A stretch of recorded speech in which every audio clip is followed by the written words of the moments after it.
Welcome to Athiyamma cooking channel. இந்த வீடியோவில் நம்ம நல்லா சாஃப்டான பிடி கொழுக்கட்டை எப்படி செய்கிறது தான் பார்க்க போகிறோம். இடியாப்ப மாவு மட்டும் இருந்தாலே போதும், வெறும் 10லேருந்து 15 நிமிஷத்துக்குள்ளார ரொம்ப சாஃப்டாக குயிக்காக இந்த பிடி கொழுக்கட்டை செஞ்சிடலாம். இனிப்பு பிடி கொழுக்கட்டை செய்கிறதுக்கு பாசிப்பருப்பு, வெல்லம், எள்ளு எந்த எள்ளு இருந்தாலும் ஓகே, கருப்பு எள்ளு இருந்தாலும் ஓகே, வெள்ளை இருந்தாலும் பரவாயில்ல, ஏலக்காய், 1 டம்ளர் அளவுக்கு இடியாப்ப மாவு எடுத்து வச்சுருக்கேன், 1 கப் தேங்காய் துருவனது. இப்போ அடுப்பில் கடாய் வச்சு 1 ஸ்பூன் அளவுக்கு பாசிப்பருப்பு சேர்த்துக்கலாம். பாசிப்பருப்பு நல்லா பொன்னிறமாக வறுபடட்டும். 1 டம்ளர் மாவுக்கு 1 ஸ்பூன் அளவுக்கு பாசிப்பருப்பு சேர்த்துட்டா போதும். நல்லா இந்த மாதிரி பொன்னிறமாக வறுபட்டதுக்கப்புறம் அடுப்பை ஆஃப் பண்ணிட்டு இந்த பாசிப்பருப்பை நம்ம மாவில் சேர்த்துக்கலாம். இப்போது அதே கடாயில் 1/2 டம்ளர் அளவுக்கு தண்ணி சேர்த்து கொதிக்க விடுங்க. இந்த டம்ளரில் 1 டம்ளர் அளவுக்கு நான் இடியாப்ப மாவு எடுத்துக்கிட்டேன். இதில் 1/2 டம்ளர் அளவுக்கு வெல்லம் சேர்த்து இந்த தண்ணியில் கரைச்சிக்கலாம்.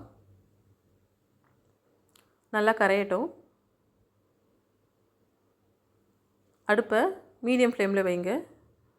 வெல்லம் கரைஞ்சதுக்கப்புறம் நல்லா கிண்டி விடுங்க. 1/2 ஸ்பூன் அளவுக்கு ஏலக்காய் தூள் சேர்த்துக்கலாம். சேர்த்து நல்லா கிண்டி விடுங்க. கம்பி பதெல்லாம் எதுவும் வேண்டாம், ஒரு 2 நிமிஷத்துக்கு கொதிச்சா மட்டும் போதும். இந்த மாதிரி நல்லா பொங்கி வரும். இப்போ அடுப்பை ஆஃப் பண்ணிக்கலாம். மாவில் இப்போது நம்ம துருவின தேங்காவை சேர்த்துக்கலாம். ஒரு கைப்பிடி அளவுக்கு சேர்த்துக்கோங்க.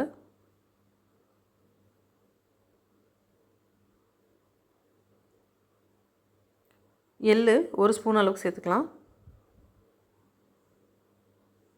1 சிட்டிகை உப்பு எல்லாத்தையும் சேர்த்து நல்லா கிண்டிக்கோங்க. மாவை நல்லா கிண்டிட்டு இப்போது நம்ம காய்ச்சி வச்சுருக்க வெள்ளைப்பாவை இதில் கொஞ்சம் கொஞ்சமாக வடிகட்டி சேர்த்துக்கோங்க. எல்லாத்தையும் ஊற்றாதீங்க, மாவுக்கு ஏற்ற மாதிரி கொஞ்சம் கொஞ்சமாக சேர்த்து கிண்டுங்க. பத்தலைன்னா நம்ம மறுபடியும் ஊற்றிக்கலாம். நல்லா இந்த மாதிரி வெல்லத்தை மாவோடு சேர்த்து நல்லா பிசைங்க.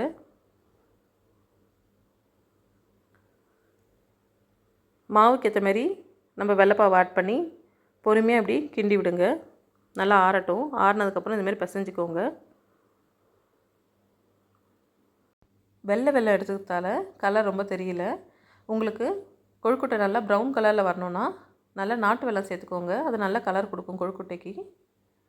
இந்த மாதிரி பிசைஞ்சிக்கிட்டு பிடிச்சிக்கலாம்.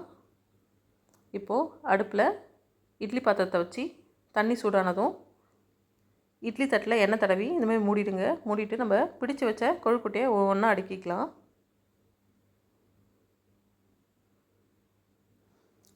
பிடி கொழுக்கட்டையை ரொம்ப ஈஸியாக ஷேப்பாக பிடிச்சிட முடியும். பாருங்கள், மாவை இந்த மாதிரி உருட்டிக்கிட்டு இப்படி விரல் இடுக்கில் வச்சு அழுத்துங்க. அவ்வளோதான். நல்லா இப்படி அழுத்துனீங்கன்னா போதும். நல்லா ஷேப்பாக வருது பாருங்கள். ரொம்ப ஈஸியாக அமைக்கிடலாம். இப்போ இது எல்லாத்தையும் தட்டில் வச்சு அடிக்கிடுங்க. அடிக்கிட்டு இட்லி பாத்திரத்தோட மூடி போட்டு மூடிடலாம். மூடி 10 நிமிஷம் வரைக்கும் ஹை ஃப்ளேமில் வச்சு நல்லா வேக வைங்க. வெந்ததுக்கப்புறம் இப்படி அமுக்கி பார்த்தா தெரியும் உங்களுக்கு வெந்திருக்கா இல்லையான்ட்டு. பாருங்கள், இந்த மாதிரி நல்லா வெந்திருக்கு. இப்போ ஒரு தனி பாத்திரத்தில் மாற்றிக்கலாம். அவ்வளோதான், சூப்பரான பிடி கொழுக்கட்டை தயார்.